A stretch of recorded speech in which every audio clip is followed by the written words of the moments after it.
నమస్కారం. శ్రీ శ్రీ శ్రీ ఆచార్య ప్రబోధానంద యోగీశ్వర్లు వారికి, జగద్గురువైన శ్రీకృష్ణ భగవంతునికి నమస్కరించుకుంటూ ఈరోజు 14వ శ్లోకంలో నిన్న కొంత వివరించుకొని చూశాము. ఈరోజు మరికొంత తెలుసుకుందాము. భూమి మీద కొందరు గురువులుగా బయలుదేరి జ్ఞానమును బోధించుట, ఉపదేశములు ఇచ్చుట జరుగుతున్న పనియే. మాయ వారి మీదనే దృష్టిని సారించి వారిని మంచి జ్ఞానులుగా బయటికి కనిపించున్నట్లు చేసి వారిని చాలామంది ప్రజలు ఆశ్రయించున్నట్లు కూడా చేస్తుంది. ఆ గురువులు చెప్పిన విషయములు బాగా వినున్నట్లు చేయుచుండును. అంతేకాక బోధించుచున్నదంతయు పరమాత్మ జ్ఞానము ధర్మమేనన్నట్లు జ్ఞానము దేవుడు అని పదములను ఉపయోగించుదురు మాయా గురువులు. ఎంతో ఆకర్షణీయమైన బోధలు చేయుచుండును మాయ. ఆ బోధలలో 1% దైవజ్ఞానము ఉండగా 99% మాయకు సంబంధించిన జ్ఞానమే ఇమిడి ఉండును. ఇది చాలా ఆశ్చర్యకరమైన విషయం అయినప్పటికీ ఇది మాయకు సంబంధించిన జ్ఞానమని, పరమాత్మలోకి ఐక్యము చేయనిది కాదని ఎవరు గుర్తించలేరు. అది మాయ యొక్క గొప్పతనము.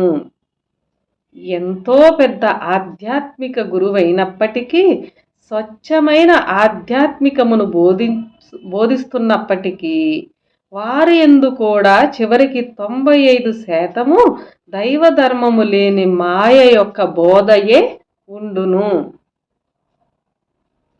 ఇలా కనిపించు గురువులలో కూడా ఉండి వారి చేతనే దైవజ్ఞానమన్నట్లు, దైవ ధర్మములు అన్నట్లు అధర్మములను బోధిస్తుండట వలన దేవునిని తెలుసుకోవాలనుకున్న వారు కూడా మాయలోనే చిక్కుకొని పరమాత్మ వైపు ప్రయాణించలేకుండా ఉన్నారు.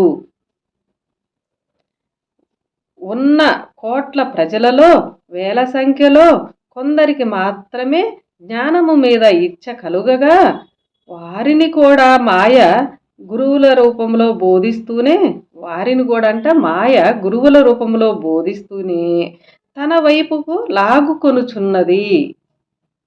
కావున గీతా విజ్ఞాన యోగములో మోక్షము కోరువారిలో చివరకు ఎవరో నన్ను తెలుసుకోగలిగేది అని అన్నారు.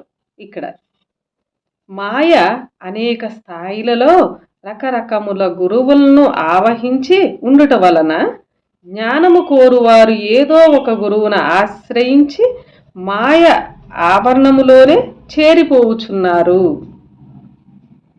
అందువలన నిజమైన పరమాత్మ జ్ఞానము దొరకాలంటే అనేక జన్మల సంస్కారము వలనే లభించునని గీతయందే భగవంతుడు మనకి తెలియచేశాడు.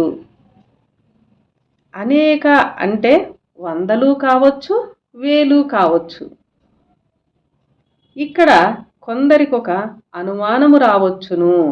అది ఏమనగా, గురువులందరినీ మాయ మభ్యపెట్టి భ్రమింపచేసి తన బోధనే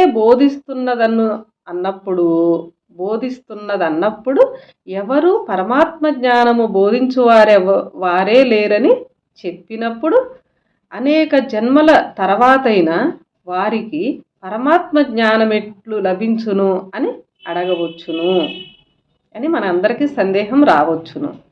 దానికి గురువు ఏమి సమాధానం చెప్పారంటే, శ్రీకృష్ణుడు పరమాత్మ యొక్క జ్ఞాన ధర్మములను 100కి 100 పాళ్ళు బోధించు గురువులు భూమి మీద ఉంటే పరమాత్మ పుట్టవలసిన అవసరమే లేదు కదా.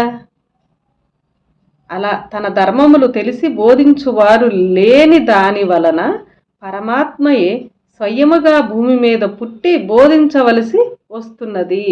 స్వయముగా పరమాత్మే పుట్టి భూమి మీద పరమాత్మ ధర్మములు బోధించవలసి వస్తున్నది.